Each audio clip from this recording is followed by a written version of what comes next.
I've had the pleasure of knowing Glenn for over 30 years.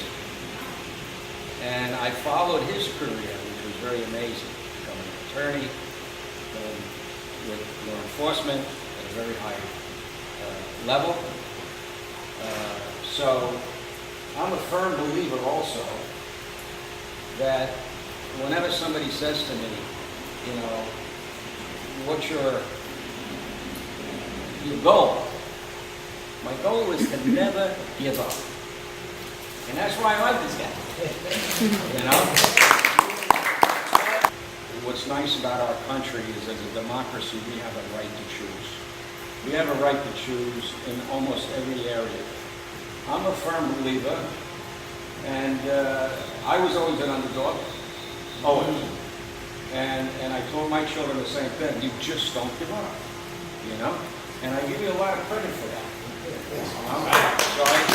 So, especially want to acknowledge, and everybody knows what a great job Leticia's done throughout this whole campaign and not only putting together this event, but I want to definitely acknowledge Glenn's wife, Sabrina, because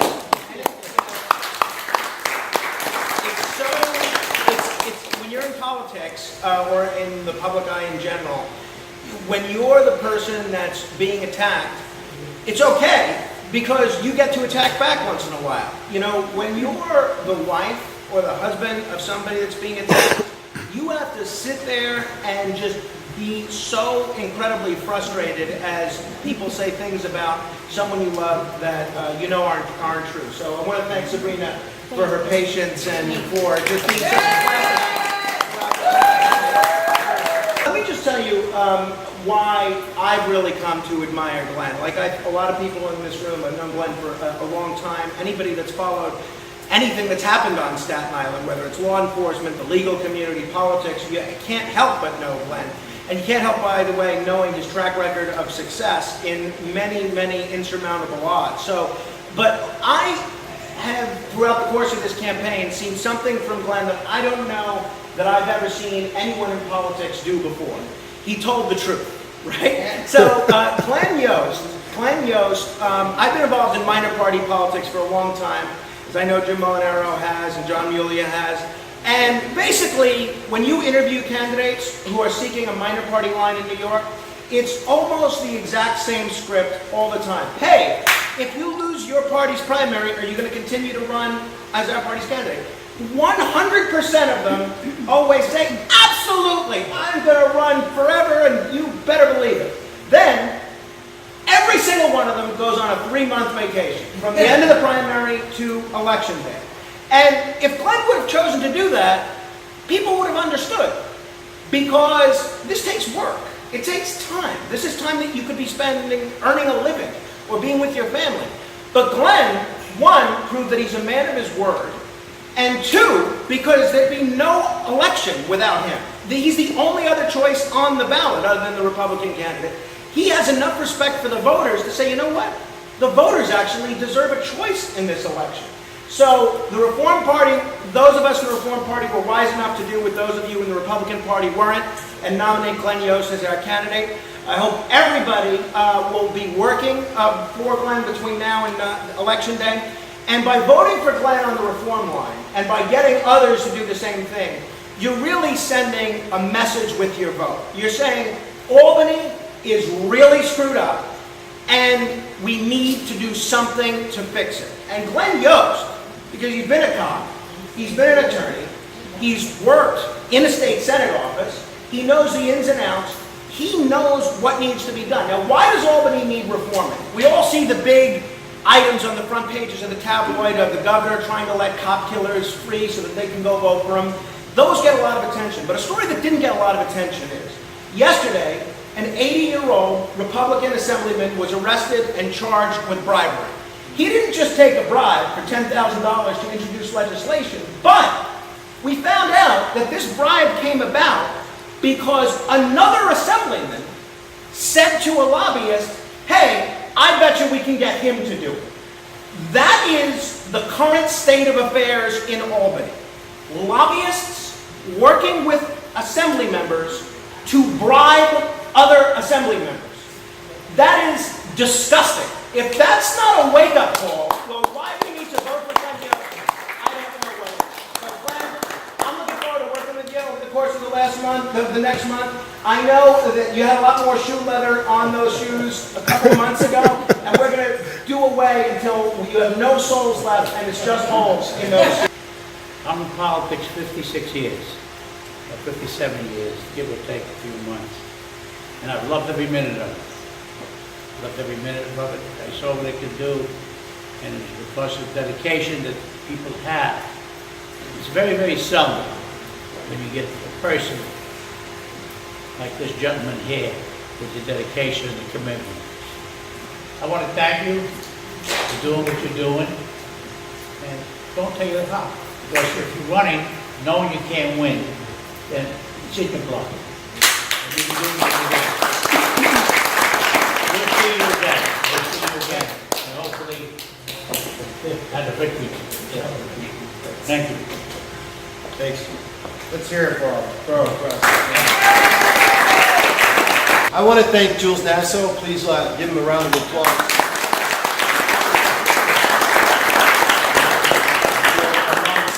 His business enterprises and his affiliation with the movie business and all that stuff. He's a guy that I know, as he said, for 30 years. He has businesses. He has an international business, by the way. He could live anywhere in the entire world that he wants to. He knows heads of state, heads of countries. He's very affiliated even with the Vatican. He can be anywhere he wants to be. That's the truth. And we all know that. But Jules Nasso chooses to live and remain right here in Staten Island. And, by the way, I just want to say one thing. yeah. I'm not one of those Hollywood guys. No, I know. I tell them out there, come to Staten Island. And thank God we've had some of the biggest artists and people in the industry that did come to Staten Island, that do come here all the time. The problem I have is I can't get them out of here. That's the truth. My neighbor sees every once in a while, Joe. You know, it's nothing to go in the backyard and see Rod Stewart in his shorts, because he's calm here. I mean, we have a studio, private studio next door, and Staten Island is important for us. And like I said, I've known this boy for 30 years. He was my business partner 30 years, honest, trustworthy, and of course I got to be there. Thanks again. And Jules, I thank you very much from the bottom of my heart. It means a lot to me to have your home open to our friends and family. And of course, I have to thank Sabrina, who has put up with this for a long time. I don't say test your marriage and run for office, but you can really find out very quickly whether you're going into some business as an entrepreneur or you're running for elected office, who really loves you and stands by you, And those words are so true from the first day we had our vows, for better or for worse. But we can still laugh about it. And Frank was right, Frank Morano, the head of the Reform Party, I'm happy to be running on this line. There are times where I came home and my wife was upset by things that were said or whatever, and Frank, you hit the nail on the head. They can't fight back. At least I can get out there and yell and scream at people, but the spouse usually typically cannot do that, so thank you for those words. I honestly thank you for all your kind words about being loyal, being a man of my word, sticking to this to the very end. But, as I thought about things I might say today, as someone who loves history a lot, I taught history here in high school for a couple of years, I thought about moments in time where there have been great men, great leaders, and people that have dealt with problems, obstacles, barriers, and as Jules said, you never quit, you never give up, you just keep going and going and going. I was thinking about this place that my wife and I take the dogs to. It's called the Conference House. It's right here in Hockenheimer. A lot of people just think it's a place that we can go and talk. It's called the Conference House. But really what happened there is a major conference between Ben Franklin, Sam Adams, and the head of the British military that was about to annihilate the colonies. His name was Richard Howe. So basically what they did is they met there. Ben and Sam Adams rode over from Perth Amboy, and I don't want to give you a whole history lecture, but they sat there and basically the commanding officer said, listen, you don't need to do this. Calm the people down. I'll give you a title, whatever you want to be called, your Royal Highness of the colonies. We'll give you land grants. We'll give you a cut of everything we take in or take out of the country. Just stop this nonsense. So he went back to Philly and basically said, you know, this is what my offer is, but he said, I don't want to do that. I want to do something more important. I want to have a country with people that are free from the monarchy. Now think about that. You know, no military whatsoever, and about ready to fight the largest, wealthiest, well-trained military in the entire world. There's a guy that didn't quit. They found this guy named General George Washington at that point, who had fought some skirmishes against the British. He really had no military background whatsoever. And those guys, and you think about it, and I know Sabrina's kind of sick of hearing it, because every time I go there I talk about the same thing. Because to me it's so incredibly amazing to just take the easy way out. Here's the guy that could have said, let's just not do anything, guys. We're good. Everything's good. We don't need to continue the fight. And in more recent times, I think of Donald Trump.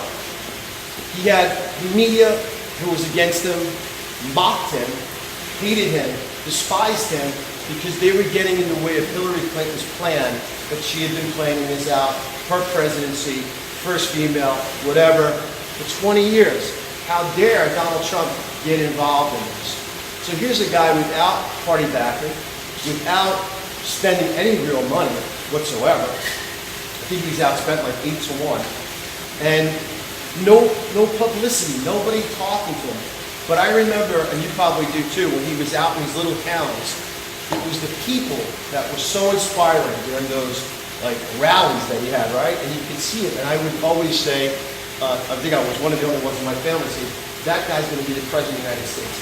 He doesn't stop. He doesn't give up. He's not going to quit. And so like Ben Franklin, our founding fathers, like Churchill, like Donald Trump, I am never going to quit. I'm never going to surrender. I'm going to keep going until election.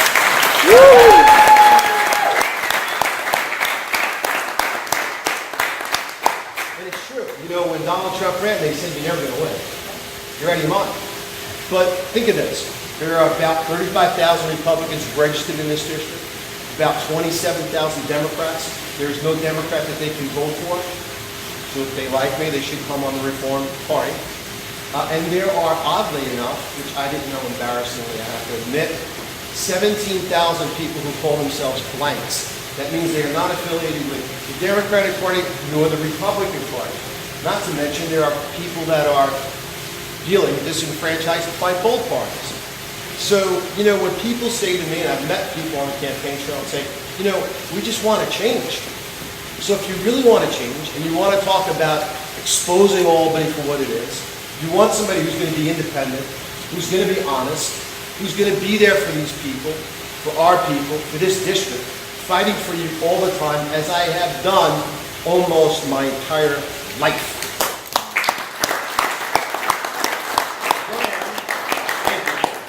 Then you have to vote for Glenn Yost on the Reform Party line. People want to change. Everything is different nowadays. Our models, when we first looked at this race and talked about how we were going to go after this group and that group, it's all changing. The whole country is changing. But people do want, I know, to feel this. They want to feel that they can trust in leadership that is not going to be corrupt and that is going to fight for them at any cost. And I'm proving that now, right now, starting tonight, with our good friends, Borough President, Jules Nasso, thank you, manager, my lovely wife, and all of you. Thank you very much.